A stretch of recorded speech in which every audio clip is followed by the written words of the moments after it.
अस्सलामुअलैकुम जी, क्या हाल है आप सबके। Welcome back to my channel. तो है जी, सुबह का टाइम है और हम बनाने लगे हैं मूलियों के पराठे।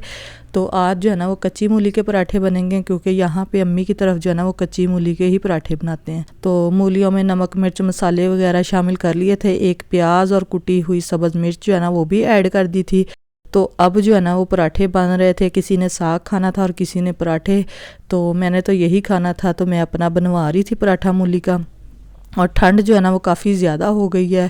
फोग जो है ना वो बहुत ज़्यादा हो गई है। बाहर जो है निकला नहीं जाता, तो सारे दरवाजे वगैरह बंद है। अंदर तो इतनी सर्दी नहीं लगती क्योंकि बंद है ना, तो बाहर जो है ना वो काफ़ी ज़्यादा ठंड थी।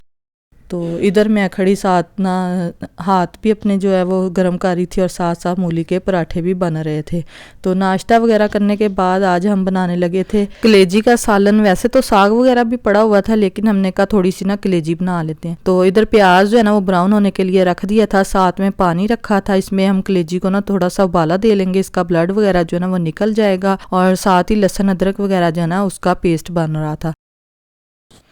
तो बस प्याज जो है ना वो 2-3 जो है प्याज लिए थे, क्योंकि मसाला हमने बनाना था ज़्यादा।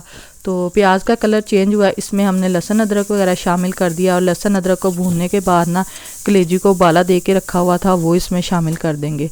लहसुन अदरक के साथ जब भी कलेजी को भूनते हैं ना और प्याज ब्राउन करते हैं, तो मसाले का टेस्ट जो है ना वो बहुत ही अच्छा बनता है, कच्चा कच्चा नहीं आता। वैसे तो इसी तरह से भी लोग रख देते हैं, लेकिन मैं जो है ना हमेशा प्याज को हल्का सा ब्राउन करके शामिल करती हूँ।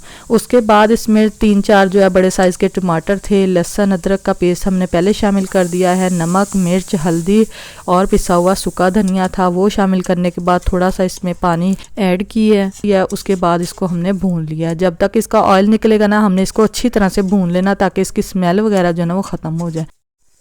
जो देसी खाने हैं ना उनमें बुनाई का काम जो है ना वो ज़्यादा होता है। जितना अच्छा भुना हुआ होगा उतना ही अच्छा उसका टेस्ट होगा। लेकिन भूनते वक्त ना ये ख्याल रखा के रहे कि थोड़ा थोड़ा ना पानी इसमें लगाते रहा करें, ताकि मसाले वगैरह जो है ना वो जले ना, वरना सालन का कलर जो ना काला हो जाता है। कलेजी का जो कलर है ना वो अक्सर काला ही हो जाता है, लेकिन पानी निकाल दिया ना तो इसका कलर देखिए आप कैसा फ्रेश फ्रेश सा कलर हो गया। थोड़ा सा इसमें पानी शामिल कर दिया है। पानी शामिल करने के बाद इसको कवर कर दिया था। कलेजी गल गई है। अब हम इसमें शामिल कर देंगे दही। और दही शामिल करने के बाद ना इसको अच्छी तरह से भून लेना है। और भूनने के बाद ना इसमें थोड़ा सा हम पानी शामिल कर देंगे और इसको 10 मिनट के लिए कवर कर देंगे। अगर इसी तरह से मसाले वाली खानी है तो इसी तरह से खा ले, लेकिन हमने ना थोड़ा सा पानी शामिल किया था, क्योंकि बच्चे जो है ना वो सिर्फ मसाला खाते हैं, कलेजी वगैरह नहीं खाते। तो बस इसका ऑयल वगैरह जो है वो निकल आया था। इसका हमने कम ही ऑयल डाला था तो कम ही निकला है। तो मसाला वगैरह जो है ना वो हमारा बड़ा अच्छा बन गया था। कलेजी भी बहुत अच्छे से जो है वो कुक हो गई थी। बस अब निकालते हैं प्लेट में और सबको देते हैं खाना वगैरह। बाद में इसमें मैंने ना थोड़ा सा गरम मसाला भी शामिल किया था और सब्ज़ मिर्चें काट के और अदरक वगैरह जो है ना वो भी शामिल कर दिया था।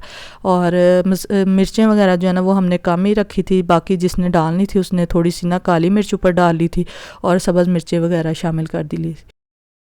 तो यही थी हमारी आज की वीडियो। आई होप आपको पसंद आई होगी। अल्लाह हाफिज़।